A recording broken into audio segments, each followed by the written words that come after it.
Thank you all so much for having us. This is very exciting.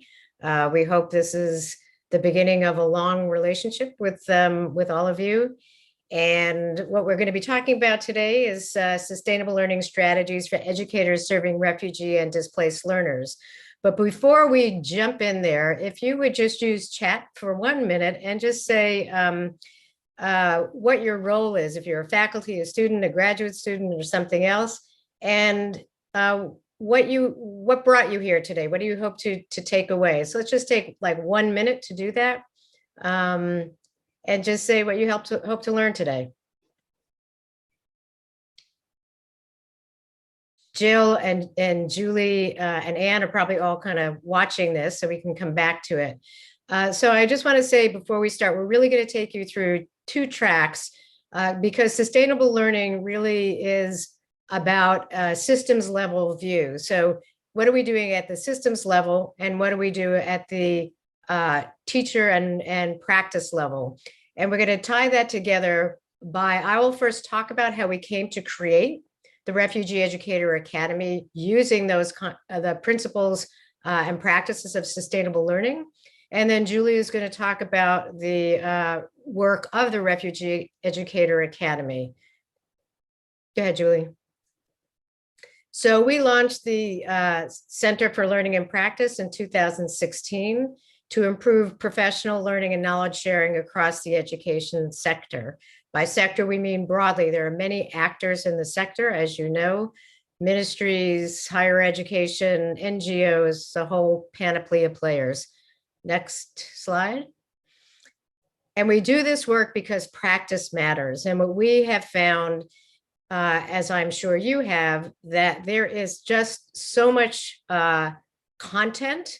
There's curricula, there is ed technology, there is a lot of really good resources out there, but very little is focused on supporting teachers in their practice over time and embedded in their work. And that's part of our process. We're really focused on practice. Go ahead. It's okay. I'm following. And we tie what we do to the Sustainable Development Goals of the UN. If you're not familiar with them, there are Sustainable Development Goals, which is a blueprint for sustainability through 2030. And Sustainable Development Goal number 4 is education. And what they have called it education for sustainable development, which should not be confused with learning about sustainable development. And it's a little bit tricky here when you're talking about learning and education, but the idea is that there are approaches to teaching and learning which are more or less sustainable and which can more or less assure your organization or your own learning to be effective. In response to that, we created what I hope is the next slide, the Sustainable Learning Framework. I'm not going to spend time on that. You can go to our website, which we'll provide to you, but just to say, there are 5 disciplines, or what we're calling disciplines.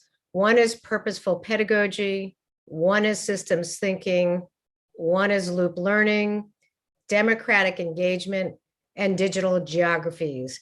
Each of these have a set of indicators, if you will, or practices, key practices associated with them. These are not linear. This is not, you must do all of these things, but these are the things that a synthesis of research on teaching and learning indicate support or foster sustainability. And above that, the Sustainable Development, the Sustainable Learning Framework are kind of a little microcosm of the ecosystem. And where we tend to work in CLIP is very much at this intersection of institution, teachers, and students, while looking around the ecosystem in terms of necessary partnerships. And we could spend a lot of time on the importance of partnerships and collaboration, but and that's part of the Sustainable Learning Framework. But I'm going to go ahead, Julie. So we began the Refugee Educator Academy by using these disciplines and practices.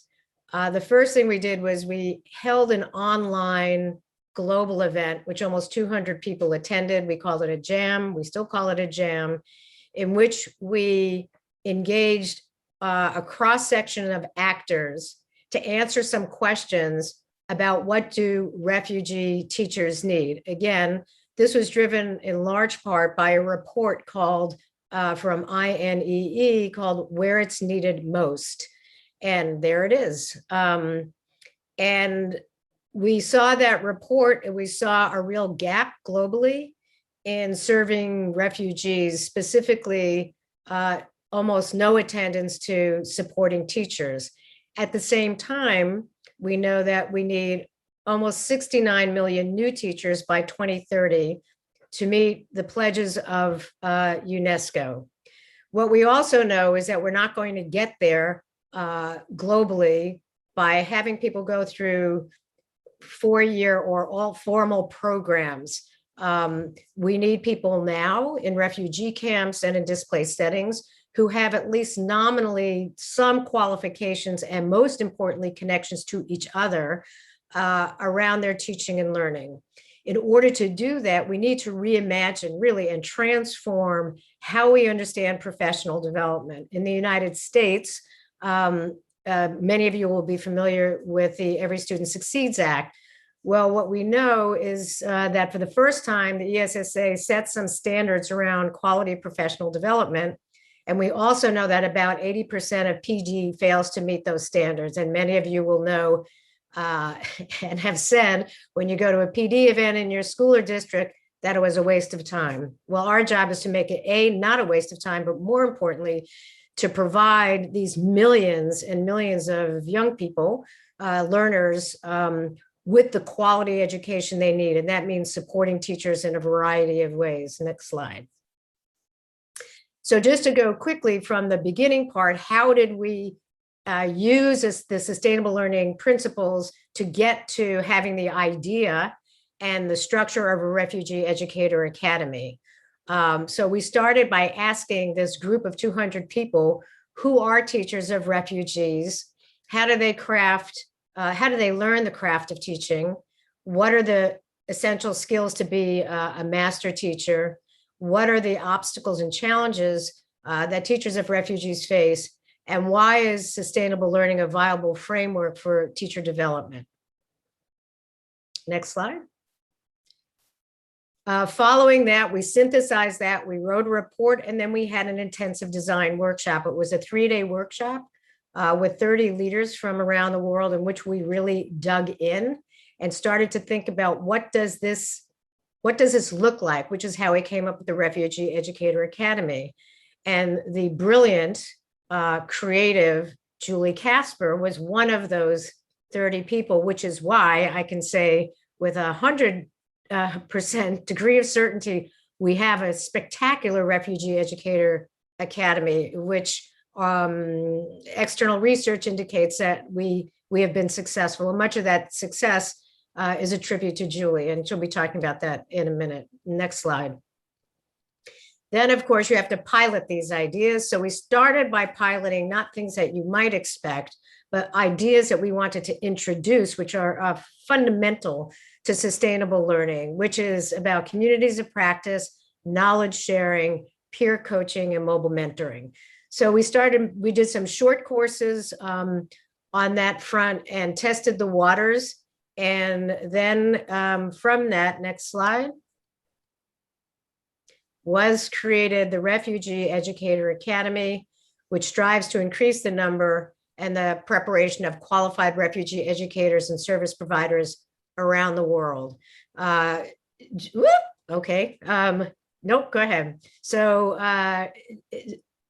Julie and I have been the key architects of this, if you will, but I'm just going to put this out there. What I was looking for when we had that first jam was a signature pedagogy. Is there a signature pedagogy for refugee educators, and what might that look like? And what we took away was a kind of hierarchy of need that we sensed and empirically established was important to teachers. And the first one is community and connection. It isn't knowledge and content, it's community and connection. The next was content and knowledge. The third was competency and standards. And at the top is certification, but it's built on, I really want to be clear, it's built on community and connection. And we can come back to that. And if you're not familiar with the term signature pedagogies, it's worth exploring that. Next slide. And then we go from theory to practice. So we did all of that work. And then Julie made real a Refugee Educator Academy that could serve educators in the United States, for which we received generous funding. And through Julie's leadership, we now have a very robust, successful, and really exciting Refugee Educator Academy. So I'm going to turn it over to Julie. If you have questions, anything about what I'm saying, you can drop them in chat and somebody will remind me later, but I'd like to, Julie and I have planned this so that we don't take more than 30 minutes and we can open it up for discussion. So go ahead and post anything you want. Julie, over to you. Thank you. Thank you, Diana, for the really generous words and for the background on the formation of this practice community that we've established. And Jill and Anne and everyone at ASU, thank you for the invitation and opportunity to share this today. So yeah, as Diana outlined, we had a lot of ideas and we had a lot of voices sharing their expertise. And then we needed to do something, right? And we were fortunate to get funding, as Diana said, to work through some of these ideas here in the United States. And we started with this idea of foundations of practice, Refugee Educator Foundations of Practice. So our first large-scale project was a 3-year grant-funded project working with cohorts of teachers in Arizona, Washington State, and New York over 3 iterations of the course that you see here. So what you see on this screen is the first iteration of the course. And it was set up to be a 12-week course, which we certainly learned, especially during the pandemic, that it was actually a 1-year course, giving people time to fully engage and digest and take care of themselves as they worked through the material. But what we really wanted to do was create an opportunity for teachers to think about many of the theories, many of the practices that they were already familiar with, but within a refugee education context. So if they were really thinking about the newcomer student in their classroom who was a refugee or an asylum seeker or a migrant of any status or background, and they were thinking about culturally relevant, responsive, and sustaining pedagogies, what would that look like? What is it that the refugee student may need and respond to and really thrive within? Same with the module called Taking Care and Creating Space for Learning. That module focuses on social emotional learning and trauma-informed practice, both buzzwords that have really grown in their presence during this pandemic. But what does that mean in particular when working with students who are just arriving from Afghanistan or from the Democratic Republic of the Congo, et cetera? So this course was designed, and we have that looped learning. So it was a very iterative process. We worked with the teachers in each cohort and with facilitators who were also classroom teachers to redesign, to find better resources, to rephrase, to reorganize the material so that by the final iteration of the course, we felt we had something that was accessible, that was meaningful, and that made an impact on the lives of the educators and on the lives of the students in their classrooms. Why did we work with Arizona, Washington, and New York? Well, it was an experiment to look at what this course might do within very different economic spaces, very different political spaces, very different pedagogical spaces. And these are some of our leaders in the picture down here. I'll move on. Rather than just telling you about the curriculum, I'd like to share the voices of some of our participants from Washington State.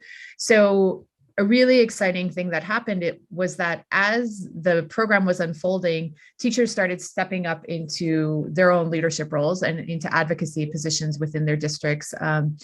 really speaking up for some of the needs that they had as educators and their own professional learning and resources they needed, but also speaking up for the communities they were serving, and stepping forward with those communities. And you'll hear that in these reflections from a group of Washington State educators who were engaged in a professional growth plan project that paralleled their participation in our course.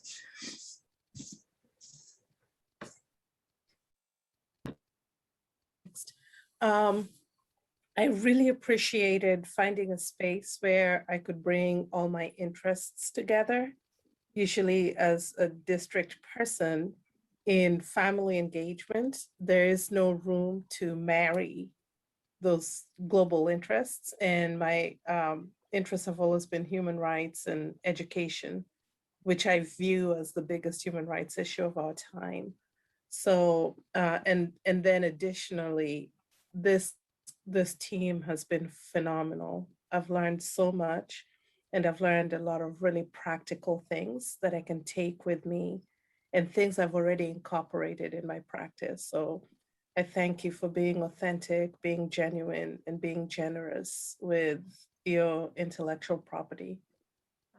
I appreciated the opportunity to be able to focus in on this like particular group and of my students and really be mindful of like how I am differentiating for specifically refugee students, not just maybe my multilingual learners, but like seeing my students as a whole, you know, the whole child, right? With all of their experiences. And also I really feel like I had a shift in mindset as a result of all of the learning that I had, but like also participating in this process of like really focusing on the assets and strengths of my students and trying to make sure I was highlighting that. I feel so grateful and inspired, mostly the ways that we've all kind of shifted the narratives of refugee students. I think too often it was, even for me, internalized by media, by stories, refugees and trauma. And I feel that there is a new narrative that is being written about refugee students. And I feel encouraged that during this pandemic, we as teachers have moved forward to seeing students for who they are in a humanizing approach and really problematizing, you know, whose knowledge and whose learning, whose humanity is being centered in our schools. And so I'm just really, really encouraged by the work that each of you have been doing, are doing, will continue to do. And I hope that my big hope is that we will continue to stay in relation with each other. We'd be able to reach out to each other. I know I'm going to contact some of you to ask for some help. That's like just the luxury of this community, that we all have different positions in different schools and different skills and strengths that we can add to each other. And so it's like an open invitation to please reach out to me. And I hope that I can reach out to you for some help as we move forward.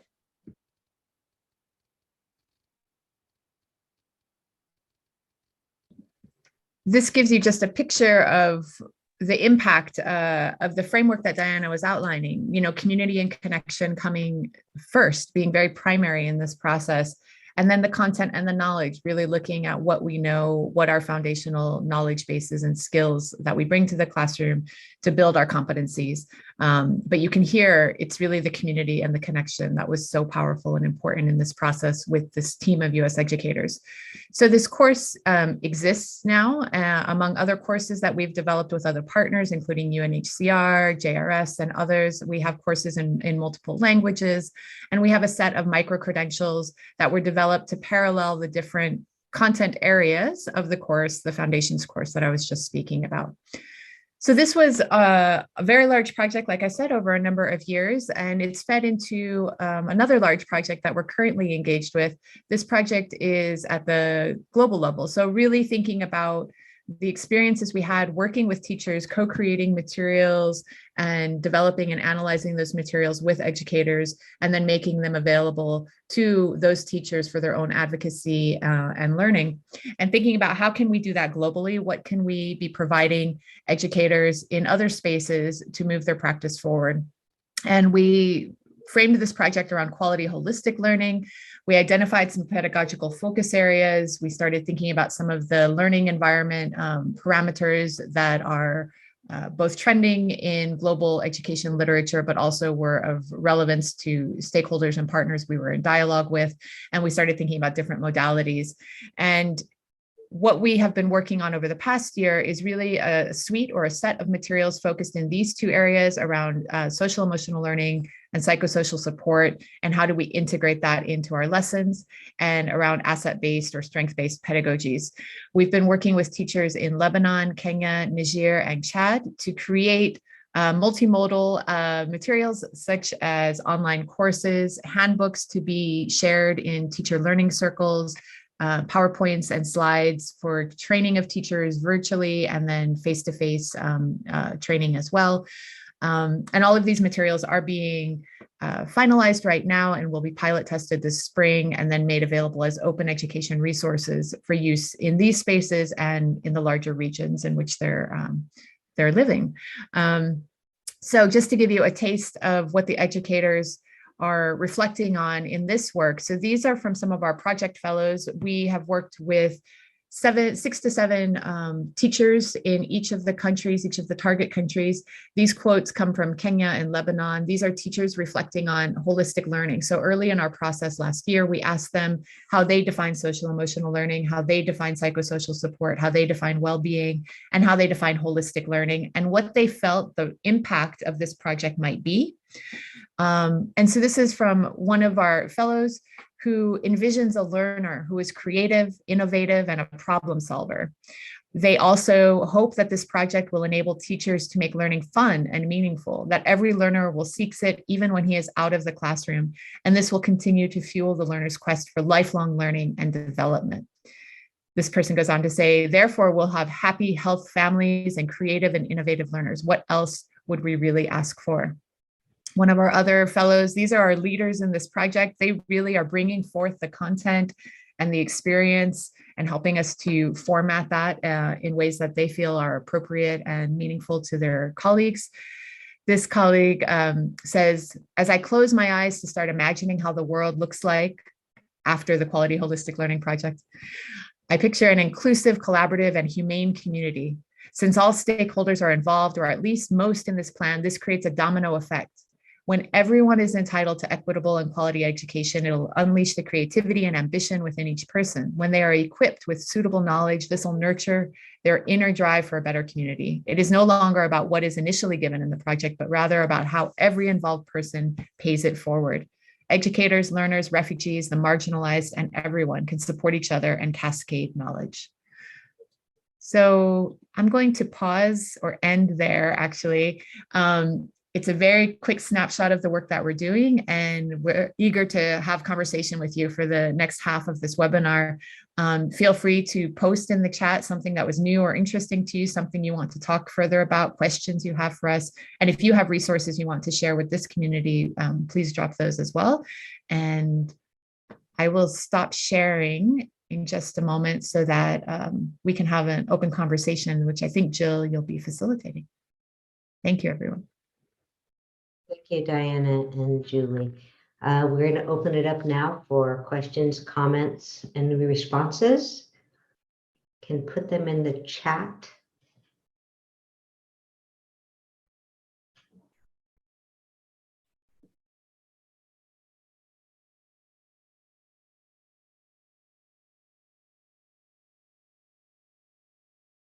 As educators, we all have really long wait times.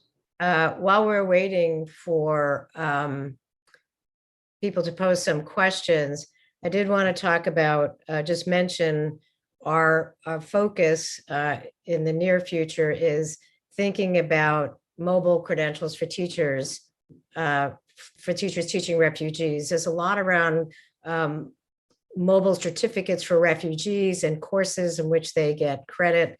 And there's very little, almost nothing for teachers. And we think that's really important. I mean, we have a question here, so I'm going to turn this question over to Julie in the chat, and I can come back to that point that I was making. Let me, I'm going to read the questions. So in the chat, great questions. First question, have you tried engaging with refugees with teaching backgrounds in their countries of origin in developing and or facilitating these workshops courses? If you can elaborate a little bit about the content development process, for example, refugee teachers consultation, that would be great. So that's the first question. I'll start with that. I'll take that. So first of all, in the US, we actually did have some teachers who they themselves were refugee and immigrant backgrounds who were part of our process, both as facilitators, leaders for the communities of practice and the course, and also contributing materials to that design process. And then in our work globally, when we've worked with other organizations, unfortunately, we've not had the opportunity to work directly with teachers in the design process because they have their own processes in place. But in our current project, the Quality Holistic Learning Project, we are working directly with teachers who are of refugee backgrounds and or teachers who are of national citizen, for lack of better words, national citizen backgrounds who are working with refugee students. So each of the project fellows that I mentioned, 7 of them in Lebanon, 6 in Kenya, and 6 in Niger, are all themselves classroom teachers, and they are actually helping to formulate those materials, and they're leading the pilot activities and with their colleagues and with partnering organizations. So you asked to elaborate on the content development process. Maybe we can have a separate conversation, Jihye, about that because it's complex and involved. But just to say that it starts with a lot of asking questions and surfacing sort of tacit knowledge that teachers have from their own experience, exploring language and some of the global materials that are in use already from UNESCO, UNICEF, UNHCR, World Bank, and others. And really sort of analyzing and critiquing those materials, contextualizing those materials with the teachers that we're in dialogue with, and then having them bring forth other materials and working together to figure out what's an organization. So just to give an instance, in Lebanon, the teachers felt it was very important, or they feel, because we're still working on this, they feel it's very important that teachers develop a critical understanding for identifying and then what's the word I want? For identifying and then modifying social and emotional learning activities for their classrooms. They feel like a lot of teachers in Lebanon are on the internet, they're very savvy, they find lots of resources and they use them, but they don't always think about where those resources are coming from, if it's the right activity for their classroom. So in their course, they've designed a whole process for teachers to look at materials critically, to think about some systemic factors, some community factors, some individual learner factors, to decide if an activity is appropriate for the classroom or how they might change it to make it more appropriate. And so it's a really rich course in that it's guiding people to both be critical thinkers and to be creators of curricular materials that are localized. So that's really exciting. And we can, like I said, talk more about that, but I'll pause there. I just want to jump in for a minute to say, in short, our approach is, and I'm sure many of you have heard this phrase, nothing for them without them. That is our process. And it's a really important one. So at every step, we're engaged with various stakeholders and community members. You'll also see that also means that almost all of our stuff is in multiple languages in the places that we're working.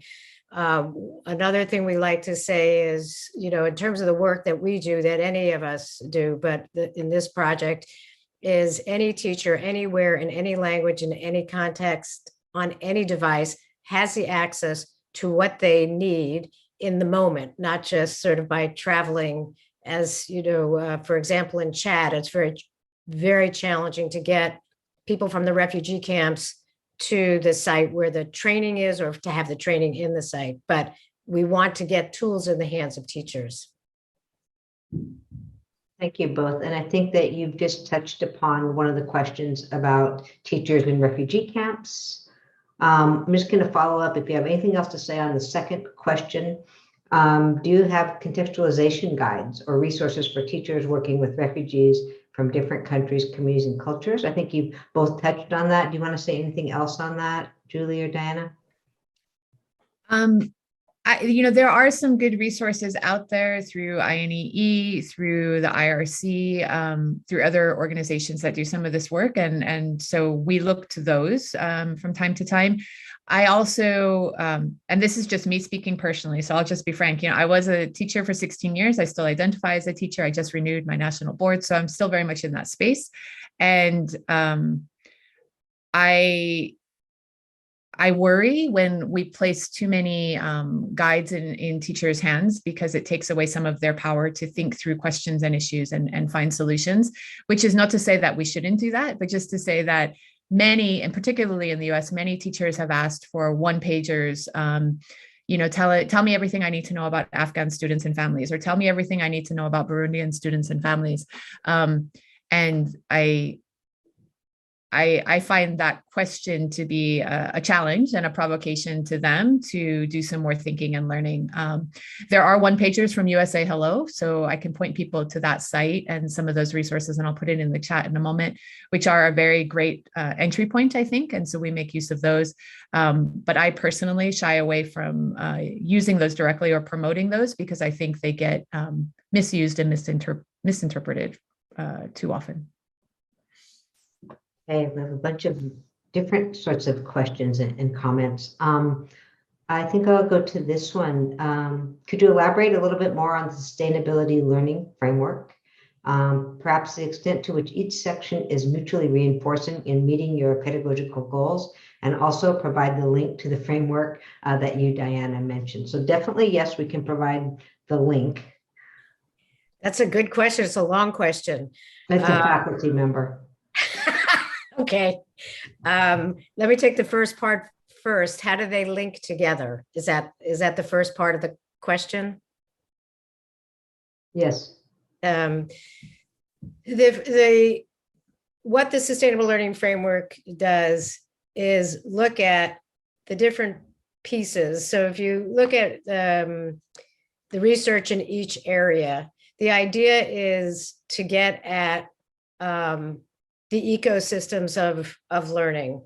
We tend to look in silos in practice, whether it's policy or other places. So the first thing the Sustainable Learning Framework assumes is that there is an ecosystem, and that ecosystem is from a teacher, each actor comes to that ecosystem from their own point of view, and that each of those need to be connected. You're not going to accomplish anything without the other pieces. But it doesn't mean that you have to start in any one place or that the journey is linear. So you enter into the Sustainable Learning Framework from your place of expertise and your place of need. And I think that's really critical. And if you think about, well, let me just stop there. And Jill, was there a second part of the question? I think that's it. We put the link in the chat. Thank you. I just want to sort of come back to that for a minute, because I just glanced a question, which really, in a way, amplifies what the Sustainable Learning Framework hopes to take in. Somebody wrote, do you ever have problems with ministries? I would probably ask that question differently. Does anybody not have problems with ministries? The role of government is different from country to country, and it is really important. Obviously, a primary actor in the spaces are ministries. That said, teachers need help and resources immediately. And finding the place in between, if you look at the Sustainable Learning Framework and we talk about systems thinking, then you're saying, what can I do as a teacher? What must I do as a teacher? What bandwidth do I have to do as a teacher? And as a ministry, we're trying to encourage ministries to even engage teachers in a conversation about what's needed, successful methods. And it's a very delicate subject. And in countries we work, the education system, and somebody said, I think in the video that Julie shared, that it's a fundamental human right. And there is a belief, and we believe in that education is fundamental to the growth of society and economic stability and so forth, which ministries really are the primary drivers of inside the country. So, so the sustainable learning framework, we're trying to connect those pieces, enable the actors to act from their point of strength, what I often call point of power, point of passion, or point of pain, and give ministries what they need to, ministries can't do everything. So how can we help ministries execute on many of their very progressive agendas at this point in education through engaging teachers in the process? I'm not sure I answered anybody's question about anything there, but there you have it. Thank you, Diana, for not answering any question to anything. I wanted to just acknowledge that I am reading everything in the chat, and if we don't get to speak to your inquiry, I have taken names down, and one of us will get back with everybody here if we don't respond in this public way. There's a question about, if you could just talk a little bit, Julie, about the different approaches you take working with teachers in Kenya and Lebanon, and how are those different teachings and workshops than you're having for teachers here in the US? It also might be a time to circle back to Diana's talk about the micro-credentials and how we at ASU are going to be working with you on those, if you want. Thank you. Yeah, the processes are, there are a lot of similarities, but there are major differences, as everyone can expect. So one significant difference in some of our project work is that in the US, teachers go through credentialing processes. They go through university programs. There's a lot of shared language and some shared experience, not a lot, not necessarily, but there's some shared experience and a lot of shared language that the teachers are bringing to their experience with us. And so we can enter with an understanding of that shared language and some of that knowledge base. And so when we're working overseas, we can't make any assumptions that the words we're using are being understood in the same way. And I'm not talking just about, language translation from Arabic to English to French, because we have team members who speak those different languages, but really the conceptual ideas that are housed in the language, right, in the words. And so there's no assuming that we're talking about the same thing when we're talking about it. And so there's a lot more work sort of talking about terminology and defining terminology. We do that in the US as well, and it's also very important in the US, but it's much more emphasized in our work overseas. And that's especially so because we engage diverse groups of teachers. So for example, our fellows in Lebanon, 2 of them are not formally trained as educators. They're Syrian refugees in Lebanon who are working as educators and don't have the sort of pedagogical speak from a formal teacher preparation program. 2 of them were in an alternative teacher preparation program, Teach for Lebanon, which is many of you are aware of the Teach For programs. So they have some of the shared language, but they don't necessarily have the same experience. 1 is working in a private school, 2 are working in public schools. So the conversations are incredibly interesting with just those 7 colleagues because they're coming from such different backgrounds and different experiences. So one thing that's really different is just a lot more time allotted for defining terms, talking through experiences, talking through differences in knowledge and application. Another big difference is going back to the question or the comments about the ministries, some of the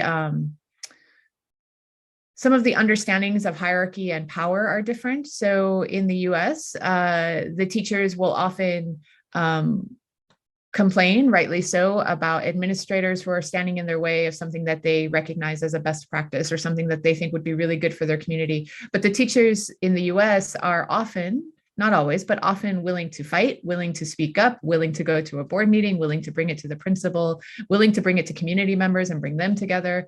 They have a lot more sort of I would say, security in their jobs and positions than teachers in some of the contexts we're working with overseas, who may be, I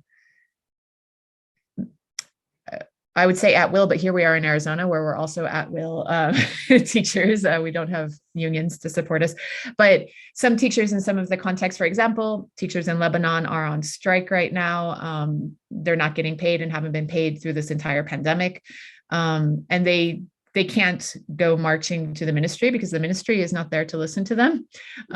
And their school leaders are just trying to hold the education space together with no funding. So it's a very different context in terms of security and what risks one can personally take to engage with new ideas and new material. And so we're very conscious of that, and that shapes and changes the way that we work. And it means that we're having conversations with teachers directly at the same time that we're having conversations with ministries and INGOs and others, so that we're aware, to the extent that we're able to be, we're aware of the full ecosystem and the full picture and what those pressures are. And we're hearing about the pressures and commitments and priorities from different perspectives, so that we are not putting anyone in danger or harm's way. And also so that we're helping to leverage the resources that exist and the assets and passions that exist to change things. So I don't know if that answered the question. I think I kind of answered that question. Those are just some high level thoughts on that. Diana, do you want to add anything? What's different between our work in the US and globally? There's so many differences. I would say I have served in government myself in education. And I would say probably one of the biggest differences is the role of the ministries in, there is like one curriculum. They're not school districts where everybody can decide what they're doing. And even if teachers push back in the US, they can push back without fear of their lives and careers. But there, in many countries, are national curriculums. And that is just a curriculum that's just so different than the United States. I mean, in so many ways. So you're not only told what you will teach, in many cases you are told how you will teach. And that is just really, really different. So when we're doing something like trying to bring in ideas about social emotional learning and those kinds of things, we need to look at those national curricula. It's just a really different process. And the concept of bringing teachers in, Julie talks a lot about teacher voice. That is just not a concept. Well, it's barely a concept in the United States either. So and that's what I would say. And we know in our experience, when we have opened things up and just said to the teachers, come, we'll get literally hundreds of people. They could be in the refugee camp. The teachers want to be engaged. They have lots of ideas and things they want to do. But when we work through, which we must and should, through ministries, you really get down to they'll decide not only the content and the method, but they're going to tell you who you will be able to train as fellows. So there's lots of differences, and that's, every country is different. But for me, that's a pretty big difference. To that point, I just want to go to a completely different subject that we didn't cover, except to say, access to teachers having tools in their own hands, is we are developing an app, a prototype app on social emotional learning, which we will be piloting. And if anybody's interested in that, we're always looking for graduate students or others. And there's a video we can provide to you. I can drop it in the chat. So we're doing an app on social emotional learning focused on the teachers and teacher well-being. I was just reading a report this morning from USAID that was written in August of just this past August, about teacher. It's the only thing I've seen where teacher well-being is identified as a research need, and the relationship between teacher self wellness and the students' well-being. So with the app, we're looking at two things. One is obviously the content that's being developed, but also an app as a way for teachers to be able to get immediate help in remote areas. It works in low bandwidth areas. Anybody you. who wants it? I see somebody volunteered for the pilot app. We got to get those names. Get those names. I want to circle back to a question earlier in the chat. And if either of you can speak to how do you address parental involvement in early childhood settings? I'm not sure if this question is specifically to refugee parents, migrant parents. Yeah. But I'm gonna figure Yeah. out. Thank you for the question. And I noticed a question from Shyla also about funds of knowledge or referencing funds of knowledge. So one of the ways we don't work directly with parents, although we've been approached by NGOs that are doing work with parents as teachers, particularly during the COVID pandemic. So, broadening the understanding of who is a teacher and where and when does learning happen is certainly part of the discussions and the work that we engage in. And parents are very much teachers and are very much involved in the learning of with and for their children. But the way we approach that in most of the projects that we've worked on thus far is really helping to make teachers better aware of the funds of knowledge that they can be learning about and tapping into as they develop their curriculum and pedagogies, helping teachers to think about the ways that they can engage with parents, both in the home setting and the community setting, as well as in the classroom, guiding teachers in discussion to really think about those homeschool connections, I don't like that binary, but for lack of a better way to phrase that quickly. So that's the work that we've done with parents and thinking about parents. And it's been both at the early childhood sector in the primary, secondary, K-12 space, and also even thinking about higher education. Diana's had some interesting conversations with ministers and ministries and university faculty about refugees and migrant students in higher education settings and what their needs are, both academically, but also socio-emotionally and familially, right? Because they're often disconnected from their families. And so our job, as we see it, is really in thinking and focusing on teacher professional learning, faculty professional learning, making sure that they understand that families exist. Families are important. They're important to a child's well-being. They're part of the learning process for children and young adults. And so helping teachers become better aware and better equipped to engage with families in that work is a short and quick answer. One more question. The direct message to me, but I don't think it's for me. So if you have time, I was wondering, how do you determine the grade level of refugee students? Do you go by last grade attended, or do you go by their age and try to catch them up on their current grade level? Yeah. All of the above. Yeah, it's a great question, and it's variable globally, as I'm sure many people on this call could attest to. And I welcome you to put your own answers in the chat if you'd like to. In your system, in your country, how do you address where a child is at in terms of their curricular experience and formal education, and where they are in terms of their age and their cognitive development and ability. In the US, students are placed by age, and then teachers like myself, I was a secondary school teacher, and I worked with my colleagues and the families and the students to bring them up to that high school level very quickly as we could within the high school space, even if they had not attended school previously. In other countries, for example, my colleagues in Kenya who are working in Nairobi with refugee students in urban slum areas, they are also an age-based system. And so those children are entering the classroom based on their age, not on their schooling experience or academic skills. So those teachers are also tasked with helping them sort of get up to speed, so to speak. And it's really challenging. In Kakuma refugee camp, for example, one of our colleagues that we're working with, he has a high school class of 125 students now. And many of those students have had multiple years of interrupted education. They're reading at various levels. Their mathematics knowledge is at varying levels. And he is expected to prepare them for their exams, which are upcoming in March, for their national exams. And so, any of you who are in classrooms, have been in classrooms, you know how challenging that is. But my understanding is that generally it's an age-based system. That is not true across the board. There are education systems where, a 16-year-old may be sitting in a class with a 10-year-old because they're both learning reading and basic mathematics. So again, I invite you in the chat to share your own experience. Thank you. Just jumping on Julie in Kakuma and other refugee camps. So there's 120 people.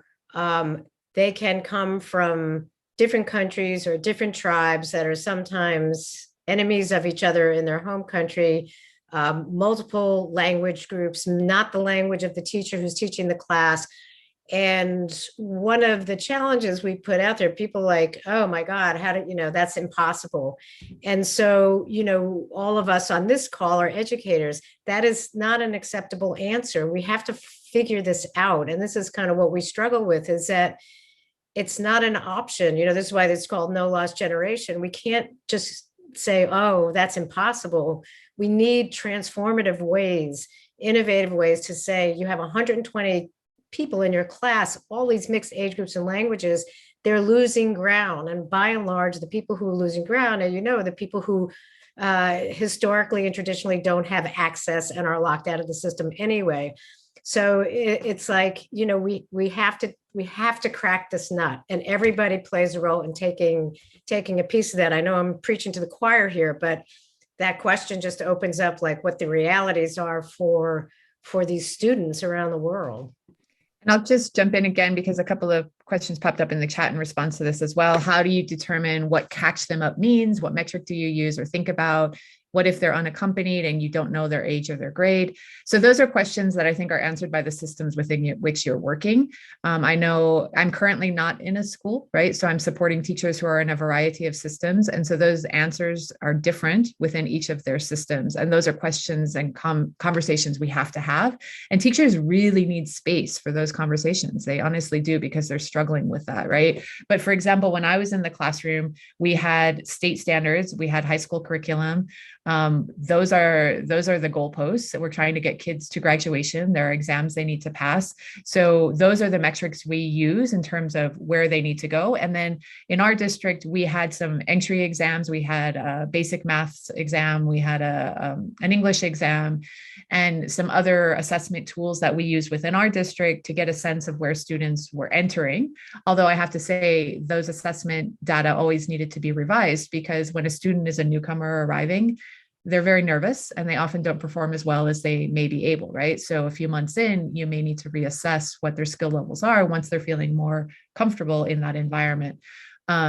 But just to answer those questions, it's variable, right? And I'm not dictating that. I'm not saying what those answers are. I'm talking with teachers about what the systems within which they are working are saying those answers are, and then helping those teachers to look at the gaps and disparities between what the district is asking of them, or their state or their country is asking of them, and what the students and families are asking, and helping teachers to figure out how to bridge realities and support this child in their whole being to reach their aspirations and goals, which do include receiving their diplomas often. So I'll pause there. Thank you for that, very thorough response. Trained as a cultural anthropologist, I would have just said it depends, because that's the answer all cultural anthropologists give. So I want to pick up one more question and then turn it back over to Anne so she can tell you about the exciting stuff that will be coming your way soon.